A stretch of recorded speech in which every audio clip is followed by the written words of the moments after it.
Good morning, everyone. It is Friday, May 29th. And in our devotion for today, I want to continue with the story of Nehemiah. If you remember, Nehemiah lived after the time of captivity, after the people had been kicked out of the land because of their sin and the way they had abused God's gift to them. After 70 years, they were supposed to return, but they hadn't. And so many of them, some did, but many of them stayed in cities and the lands where they had been displaced. Nehemiah is working in the court for the king of Persia when he discovers that the city of Jerusalem is in disarray. The walls are destroyed, and because of that, the temple cannot be rebuilt, and people are being victimized. Gangs and bandits are ruling the countryside. And so Nehemiah wants to do something about that. He gives up his job and his privilege in the court of Persia, and he returns to Jerusalem in order to gather the people together, to get them to work together, to rebuild the wall, to reestablish safety for people, so that so many other things could happen. Now, we're going to continue the story in Nehemiah chapter 3. And this is when the real work is going to begin, so to say. Nehemiah's plan began with first praying, then using his privilege, his network, his resources to ask powerful people for help, including the king. When he got supplies and everything and he came to Jerusalem, he then surveyed what had to be done. He figured out the real problems and the real first steps to solving them. And then in chapter 3, he begins to gather people together to do the work. And he's assigning the work by family and by groups. Each group is going to have a responsibility for repairing and rebuilding a section of the destroyed city wall. Now, a couple things that we learn about in chapter 3, and I'm not going to read chapter 3 for you because all it is a long list of all the family names and all the people and their assigned tasks. So it's a little boring, but there's some important truths that we can pull out of this chapter. One is this is what we said all along. The task is bigger for any one single person or family or group. People need to work together. It is a universal point that is true for all of human history. It's true today. So many problems where innocent or not innocent people, but people are being victimized. People who don't have voice, who don't have power, people are being taken advantage of. The situations that create those scenarios are always much bigger than one person by themselves can solve or overcome. People need to come together and they need to work together. That is a key thing. It's just, we have a whole chapter where it's just the list of the names of the people who are participating and what they're doing.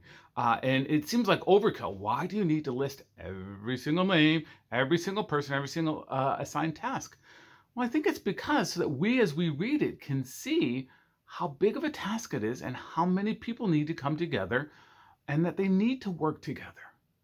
As they're coming together, the second thing that stands out is that people are putting off their livelihood. They're putting off their own self-concerns in order to sacrifice, in order to rebuild this wall.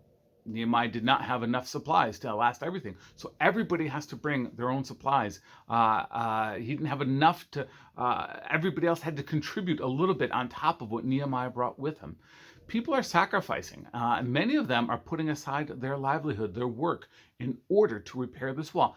They know that it's the good for them and it's a good for everyone if it gets repaired, but they've got to make personal sacrifices, especially sacrifices in the short term, so that there's long-term benefits for everybody.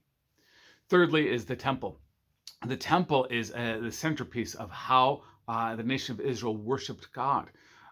The temple had been destroyed when the Babylonians had taken over. By this point, it's been at least 80, 85, 90 years since that temple was destroyed. People were longing to rebuild it. Ezra, the prophet, is a contemporary of Nehemiah. He's the one that goes back to Jerusalem to spearhead the rebuilding of the temple. But the temple can't be built because the wall has been destroyed, because the land is being victimized by gangs and powerful bandits. So Ezra has to, Nehemiah sees this and he understands that the rebuilding of the wall, protecting people, rebuilding of society so that people are safe, is hand in hand with being able to freely worship God. There are so many connections, and the temple work has to be put on hold in order for the wall and the city itself to be rebuilt. Because until the city is safe, they cannot continue working on the temple. Whatever happens with the temple, if everything else is falling apart around the temple, the temple work is being compromised. It can't go forward.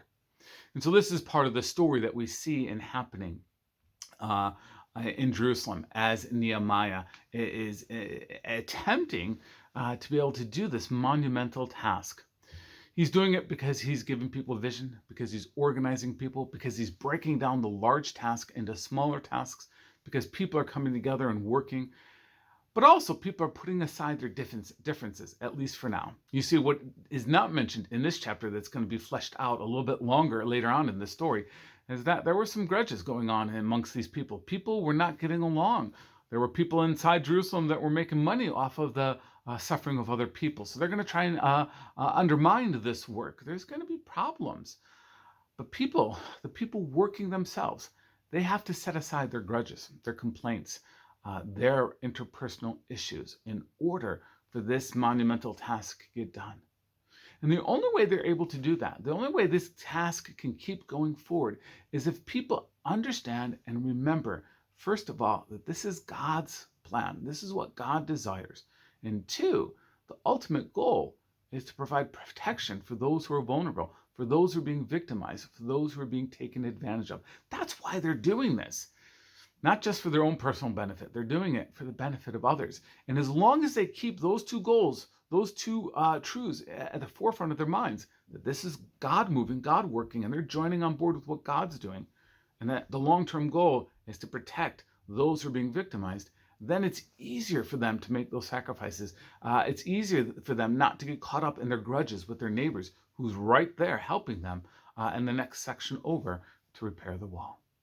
This is a wonderful picture of people overcoming the destruction of their society around them, overcoming everything and their lives having fallen apart, overcoming everything in order to work together to achieve something that they could never do on their own. All as they are coming together with the idea that this is going to help others and it's going to help them get back to worshiping God. Amen. Amen. A lot of parallels to our life today. A lot of ways that we can look and understand about how we might tackle some of the problems that are way bigger than us in our society today. Today is Friday. Tomorrow we are having our final donation drive. You can still go to Facebook to our web page, your emails to get a list of all the items that we're donating. But if you have some of those or you can go out and get some, collect them, bring them to the school between 9 a.m. and 11 a.m. tomorrow. All the things we are collecting are going to go to benefit Carpenter's Place, a local food pantry, and Mosaic. Between 9 and 11 a.m. tomorrow, come to the southwest entrance of the church building. It's the school entrance. The people will come out to your cars to pick that stuff up. Let's work together in order to help some of these organizations that are really struggling amidst the circumstances of our situation right now. Join us on Sunday morning, live 9 a.m. on Facebook for our Sunday morning worship service. That's live on Facebook. In the meantime, take care and look on those who are most vulnerable.